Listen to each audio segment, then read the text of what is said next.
Hello विद्यार्थी मित्रों, હું જયદીપમાં અક્ષર વિદ્યાર્થીઓ ઓનલાઈન એજ્યુકેશન કેન્દ્ર હાર્દિક સ્વાગત કરું છું। આજે આપણે ધોરણ 9 વિષય ગણિતમાં ચેપ્ટર નંબર 1 ઘનફળ પૃષ્ઠો સમજવાનું છે। બાળકો યાદ રાખજો કે આજે ચેપ્ટર છે 9મા ધોરણ માટે તો પદ્ધતિઓ છે જ, આ ચેપ્ટર અને ચેપ્ટરના સૂત્રો અને દાખલાઓ અને આના જે રીતો છે તે ધોરણ 10 અને 11 માં સાયન્સમાં પણ આવે છે। એટલે એક રીતે જોવો તો આ પાયાનું ચેપ્ટર છે, બેઝિક બધી માહિતી આ ચેપ્ટરમાં તમને મળી જશે। જો તમે આ ધોરણથી જ આ ચેપ્ટર સરસ ક્લિયર કરી નાખશો તો આગળના ધોરણમાં તમારા માટે ખૂબ જ સહેલું થઈ જશે। 10મા ધોરણે મેથેમેટિક્સ ચેપ્ટર આવે છે અને આ ચેપ્ટરના દાખલાઓ જે છે એ વાચ દાખલાઓ એની અંદર આવે છે અને જે આ ચેપ્ટરમાં સૂત્રો આવે છે એ જ સૂત્ર 10મા ધોરણની અંદર ઘનફળ પૃષ્ઠફળની અંદર આવે છે। હવે એક બીજી વાત કે ગણિત વિષય છે તે વિષય મેજોરિટી સ્ટુડન્ટને અઘરો લાગે છે। હવે પાછળનું લોજિક વિચારો તો એવું છે કે ગણિત વિષય તે વિષય ગણવાનો વિષય છે, ગણિત વિષય છે તે સમજવાનો વિષય છે। ઘણા લોકો મેં જોયું છે, ઘણા સ્ટુડન્ટ એવા હોય છે કે ઘરે આપણે ગયા હોય મીટિંગ કરીએ, શું કરે સાહેબ કે ગણિત હું વાંચું છું। ગણિતમાં શું વાંચવા જેવું છે? ગણિતની અંદર મેજોરિટી બધા દાખલાઓ આવે છે, જે દાખલાઓ ગણવાના હોય રીડ નથી કરવા। તો ગણિત છે યાદ રાખજો, ગણવાનો વિષય છે, સમજવાનો વિષય છે। બીજા નંબરની વસ્તુ કે સૂત્ર છે ગણિતના પાયાની વસ્તુ છે। તમે સૂત્રો ક્લિયર નહીં કરો, જો તમને ચેપ્ટરના સૂત્રો જ નથી આવડતા તો તમને એ ચેપ્ટર અઘરું લાગશે। ઘણા સાદું રૂપમાં ખબર પડી જતી હા આનું આ સ્ટેપ આમ કર્યું, પણ સૂત્ર તમે ખોટું લીધું છે તો તમારે આખો દાખલો ખોટો પડવાનો છે। એક્ઝામની અંદર સૂત્રનો પણ માર્ક્સ હોય છે, એટલે ખાસ યાદ રાખવું કોઈ પણ ચેપ્ટર છે ચેપ્ટરનો પૂરેપૂરો આધાર ચેપ્ટરમાં આવતા સૂત્રો ઉપર હોય છે। તો તમે પહેલી વસ્તુ કે કોઈ પણ ચેપ્ટર સ્ટાર્ટ કરો છો તો તે પહેલાં તમે સૂત્રો વ્યવસ્થિત રીતના ક્લિયર કરી નાખો। જો તમારા સૂત્ર ક્લિયર છે તો તમારા માટે ચેપ્ટર 50% જેટલું સમજી લઈ જશે। બાકી આખા ગણિતની અંદર સાદું રૂપ આપવાની રીત એક સરખી જ આવે છે, એમાં કોઈ પણ પ્રકારનો ચેન્જીસ થતો નથી। ચેપ્ટર સૂત્ર ચેન્જ થાય છે અને રીતો ચેન્જ થાય છે।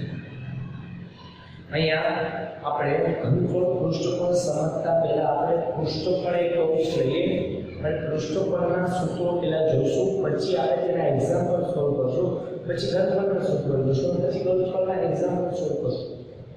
હવે રહી વાત પૃષ્ઠફળ, હવે નામ ઉપરથી જ આપણને ખ્યાલ આવી જાય પૃષ્ઠફળ એટલે શું? તો કે પૃષ્ઠ એટલે બાજુ, ફળ એટલે ક્ષેત્રફળ, બાજુઓનું ક્ષેત્રફળ। હું અહીંયા ફોર એક્ઝામ્પલ મારી પાસે એક આ લંબ ઘડી છે,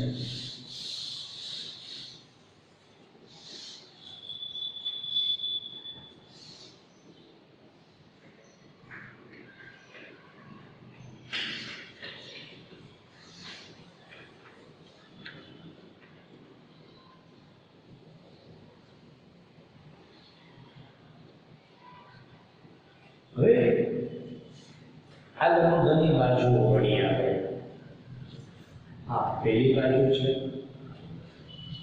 આ બીજી બાજુ છે, નીચેની સાઈડ આ ત્રીજી બાજુ છે, આ બાજુ ચોથી બાજુ, આ જે બહારની બાજુ દેખાય છે તે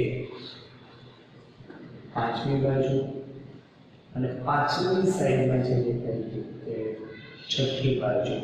એટલે એક ઉપર બીજી નીચે, ઉપર નીચેની બે થઈ અને આજુબાજુની ચાર બાજુ 1 2 3 4 ટોટલ 6 બાજુ છે અને 6 એ બાજુ જુઓ તો લંબચોરસ ભેગા થઈ અને લંબ ઘન બનાવે. તો એ સમઘન છે એનું પૃષ્ઠફળ શું હોય તો બધી બાજુઓ લંબચોરસ છે. લંબચોરસ છે તો અહીંયા લંબચોરસના ક્ષેત્રફળનો સૂત્રનો ઉપયોગ કરીને પણ કરી શકીએ છીએ અને આપણે ડાયરેક્ટ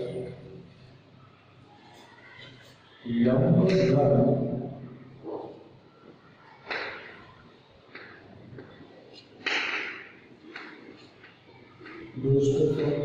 બરાબર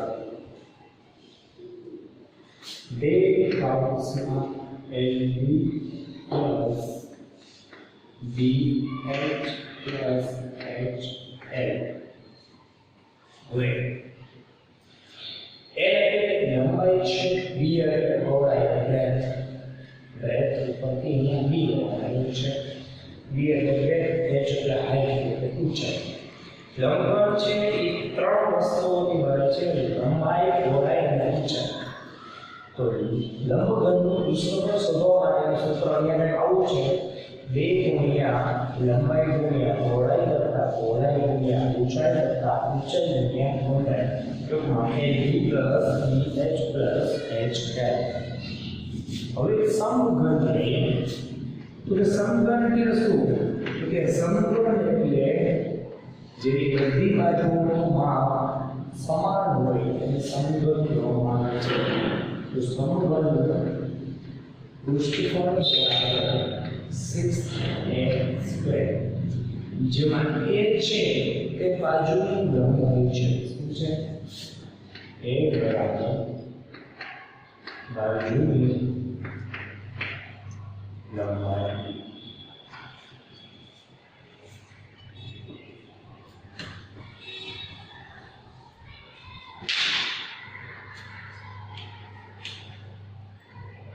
ત્રીજું સૂત્ર છે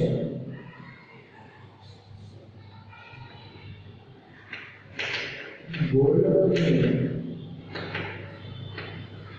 પૃષ્ઠફળ. યાદ રાખજો ગોળકનું પૃષ્ઠફળ સૂત્ર છે 4πr² અને અર્ધગોળકનું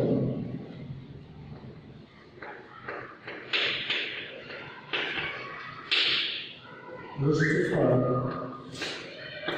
જેનું સૂત્ર છે 2πr². અને અર્ધગોળકનું કુલ પૃષ્ઠફળ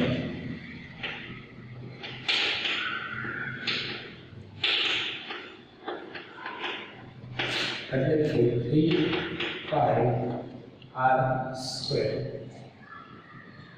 ત્યારબાદ આવે છે નળાકારનું પૃષ્ઠફળ. સૂત્ર છે 2πr/h. પણ જો નળાકાર છે તે બંને સાઈડથી બંધ હોય એટલે કે નળાકારનું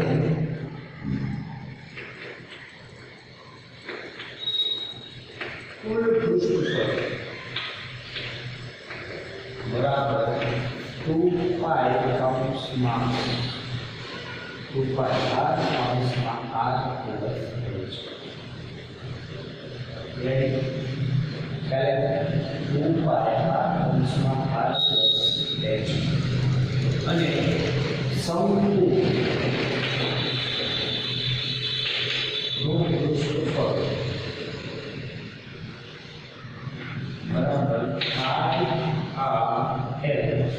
અને શંકુ જો નીચેથી બંધ હોય, શંકુ આપણે જોવાતા હોય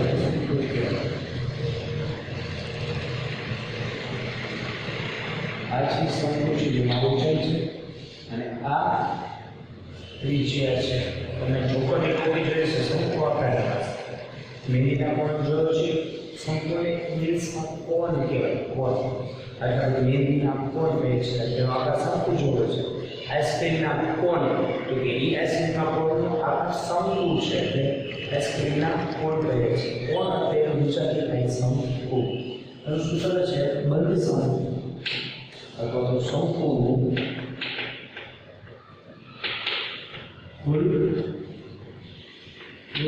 પૃષ્ઠફળ બરાબર r